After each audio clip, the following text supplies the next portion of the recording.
और इस खबर पर ज्यादा बातचीत के लिए बीजेपी से दीपक विजयवर्गीय फोन लाइन पर जुड़ गए हैं। दीपक जी, बहुत स्वागत है आपका राष्ट्र हिंदी में।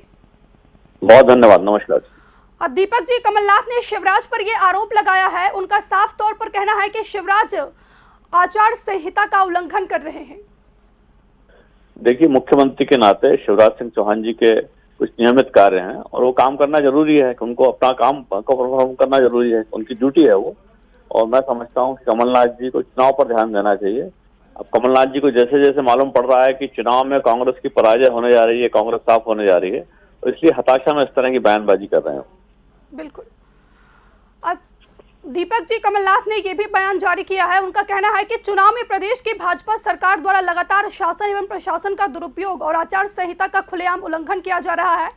क्या चुनाव आयोग भाजपा सरकार के दबाव में काम कर रही है? देखिए, मध्य प्रदेश का निर्वाचन आयोग अलग है, उसकी कार्य प्रणाली अलग है और अपने हिसाब से वो काम करता है, सारे नियमों का पालन करता है। मैं समझता हूँ कि जो भी वैधानिक संस्थाएं या संवैधानिक संस्थाएं, उनका सम्मान किया जाना चाहिए। और कांग्रेस के साथ दिक्कत यह है कि अपनी कमजोरी का ठीकरा वो दूसरी संस्थाओं के ऊपर थोपने का प्रयास करती है। चाहे चुनाव मध्य प्रदेश का चुनाव आयोग हो तो अपनी जगह है, जो केंद्रीय चुनाव आयोग है, सुप्रीम कोर्ट है और दूसरी संस्थाएं, सीएजी है, तमाम संस्थाओं के ऊपर वो आरोप लगाने की कोशिश करती है, बजाय इसके कि अपने आईने में अपनी शक्ल देखें, अपने आप को देखें और अपनी राजनीतिक कार्यप्रणाली को सुधारें। ये कांग्रेस का काम है, लेकिन अपनी पार्टी को सुधार नहीं सकते, अपने कार्यकर्ताओं को काम में लगा नहीं सकते, अपने नेताओं को इज्जत दे नहीं सकते और भाजपा के ऊपर आरोप लगाते हैं, तो अच्छी बात नहीं। बिल्कुल। अब दीपक जी, मैं आपसे ये भी जानना चाहूंगी कि चुनाव में जगह जगह रैलियां की जाती है और बीजेपी कांग्रेस सभी पार्टियां रैलियां करती है और सरकार अपनी उपलब्धियां गिनाती है जनता के बीच जाके, जिसमें लाखों रुपए खर्च किए जाते हैं।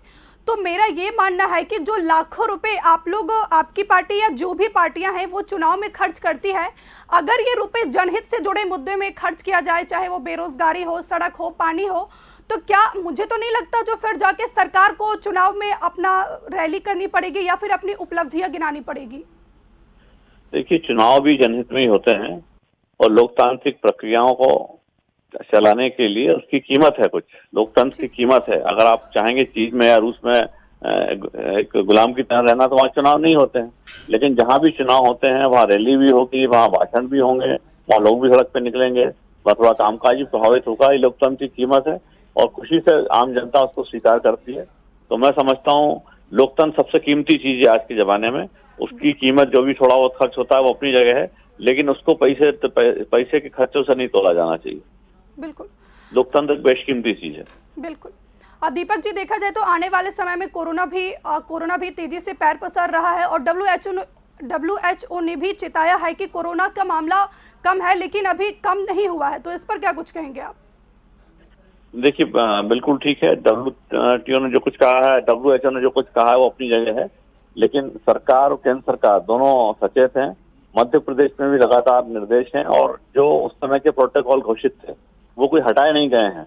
हम सबकी भी जिम्मेदारी है कि मास्क पहने, डिस्टेंसिंग को मेंटेन करें, वो सारे प्रोटोकॉल अभी भी लागू हैं।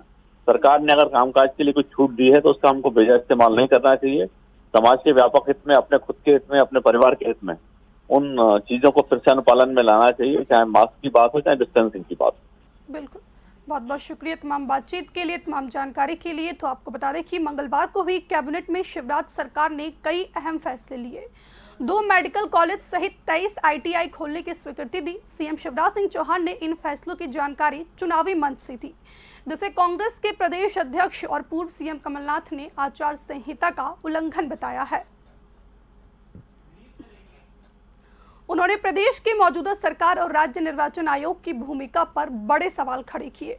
कमलनाथ ने बयान जारी कर कहा कि चुनाव में प्रदेश की भाजपा सरकार द्वारा लगातार शासन एवं प्रशासन का दुरुपयोग और आचार संहिता का खुलेआम उल्लंघन करने का मामला अत्यंत गंभीर है। इन मामलों में आयोग द्वारा कार्रवाई नहीं किए जाने पर सवाल किया तो जनता के मन में प्रश्न उठ रहा है कि क्या राज्य निर्वाचन आयोग स्वतंत्र, निष्पक्ष एवं संवैधानिक संस्था की तरह काम कर रहा है या नहीं। सीएम शिवराज कहीं राज्य निर्वाचन आयोग को भी अपना एक विभाग मानकर तो काम नहीं करा रही है।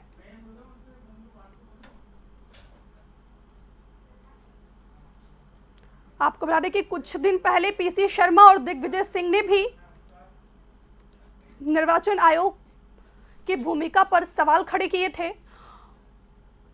और अब पूर्व मुख्यमंत्री कमलनाथ ने भी निर्वाचन आयोग की भूमिका पर बड़े सवाल खड़े किए हैं। उन्होंने कहा है कि चुनाव में प्रदेश की भाजपा सरकार द्वारा लगातार शासन एवं प्रशासन का दुरुपयोग और आचार संहिता का खुलेआम उल्लंघन करने का मामला अत्यंत गंभीर है। इन मामलों में आयोग द्वारा कार्रवाई नहीं किए जाने पर सवाल किया कि क्या जनता के मन में प्रश्न उठ रहा है कि क्या राज्य निर्वाचन आयोग स्वतंत्र, निष्पक्ष एवं संवैधानिक संस्था की तरह काम कर रहा है या नहीं।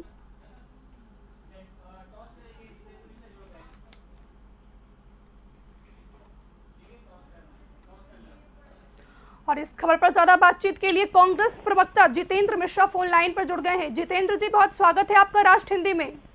जी बहुत बहुत धन्यवाद। जितेंद्र जी, सीएम अगर प्रचार कर रहे हैं तो आपकी पार्टी को दिक्कत क्या है? आपकी पार्टी भी तो प्रचार कर ही रही है ना। देखिए, सीएम के प्रचार में दिक्कत नहीं है, सीएम के प्रचार करने से कोई दिक्कत नहीं है, लेकिन सीएम जिस तरीके से मर्यादाओं का उल्लंघन कर रहे हैं, जिस तरीके से आचार संहिता का उल्लंघन कर रहे हैं, आपत्ति उस चीज पे है।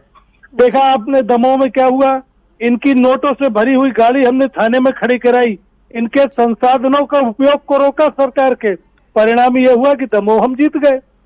जहां जहां चुनाव होता वहां मुख्यमंत्री सरकारी संसाधनों का उपयोग करते हुए चुनाव को प्रभावित करने का प्रयास करते हैं। आप ये बताइए, आचार संहिता ये कहती है कि 4 लोग प्रत्याशी के साथ फॉर्म भरने जाएंगे। ग्वालियर में 11 लोग कैसे पहुंचे, जिसमें नरेंद्र सिंह तोमर भी थे, जिसमें सारे लोग थे वरिष्ठ लोग। उज्जैन में 16 लोग को कैसे अंदर जाने दिया गया। ये चुनाव आयोग सरकार के इशारे पर काम कर रहा है कि नहीं कर रहा। मुख्यमंत्री चुनाव आयोग को अपने इशारे पर काम करने के लिए प्रेरित कर रहे हैं कि नहीं कर रहे हैं। जब ये तय हो गया है कि आचार संहिता का पालन करना है, सरकार का दायित्व है, सबसे पहले उसको पालन करना चाहिए। आज जो कैबिनेट में डिसीजन हुए हैं, ये क्या आचार संहिता का उल्लंघन नहीं है। आप मेडिकल कॉलेज की घोषणा कर रहे हैं, आप IITs की घोषणा कर रहे हैं, ये क्या है। ये चुनाव आचार संहिता का उल्लंघन है। बावजूद इसके जो जिला पंचायतों से परिणाम आए हैं, जो ग्रामीण क्षेत्रों से परिणाम आए हैं, उन्होंने दिखा दिया है कि मुख्यमंत्री कितना भी प्रयास करे, लेकिन अब जनता इनके बहकावे में आने वाली नहीं है और ग्रामीण क्षेत्रों के परिणाम बता रहे हैं कि सरकार के खिलाफ जा रहे हैं। बिल्कुल। जितेंद्र जी, देखा जाए तो अगर आपको लग रहा है कि बीजेपी बार बार चुनाव आचार संहिता का उल्लंघन कर रही है, तो आप लोग प्रदर्शन क्यों नहीं करते हैं इनके खिलाफ? देखिए, जहां तक संवैधानिक संस्थाओं का सवाल है, हम लगातार चुनाव आयोग को ज्ञापन दे रहे हैं, हम लगातार चुनाव आयोग को संज्ञान लेने की बात कर रहे हैं कि इस पर संज्ञान लीजिए। कैसे 11 लोग ग्वालियर में पर्चा भरवाने जा सकते हैं, कैसे 16 लोग उज्जैन में पर्चा भरवाने जा सकते हैं। चुनाव आयोग हमारी सुनने को तैयार नहीं है। अगला कदम यह है कि हम आगे जो भी हो सकता है वो करेंगे। हम लगातार चुनाव आयोग को हर चीज पर बता रहे हैं, ज्ञापन दे रहे हैं, लेकिन चुनाव आयोग ने अभी तक हमारी कोई भी बात नहीं सुनी। तो सर, क्या रीजन है कि चुनाव आयोग आपकी बात क्यों नहीं सुन रही है? क्या आप एक मजबूत विपक्ष की भूमिका नहीं निभा पा रहे हैं फिर?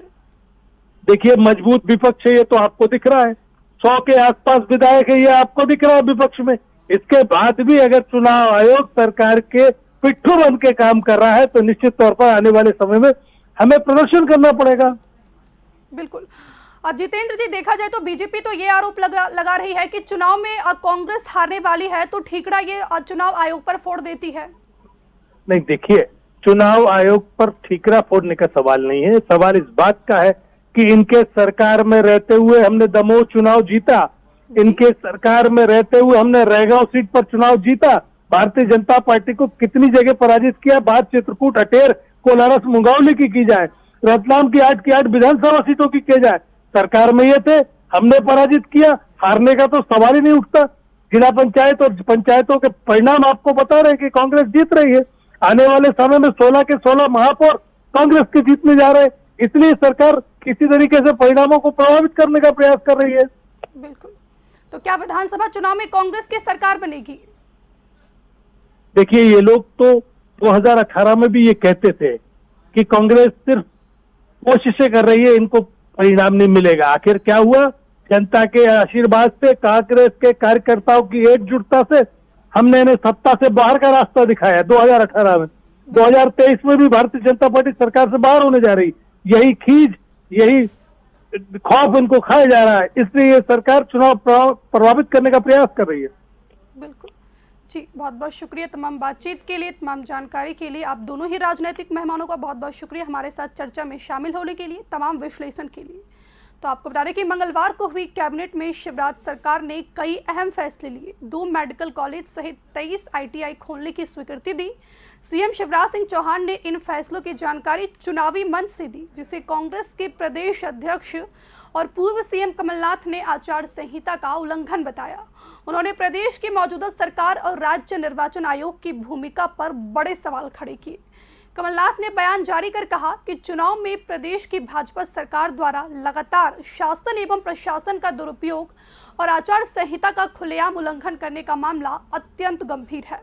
इन मामलों में आयोग द्वारा कार्रवाई नहीं किए जाने पर सवाल किया है कि जनता के मन में प्रश्न उठ रहा है कि क्या राज्य निर्वाचन आयोग स्वतंत्र, निष्पक्ष एवं संवैधानिक संस्था की तरह काम कर रहा है या नहीं।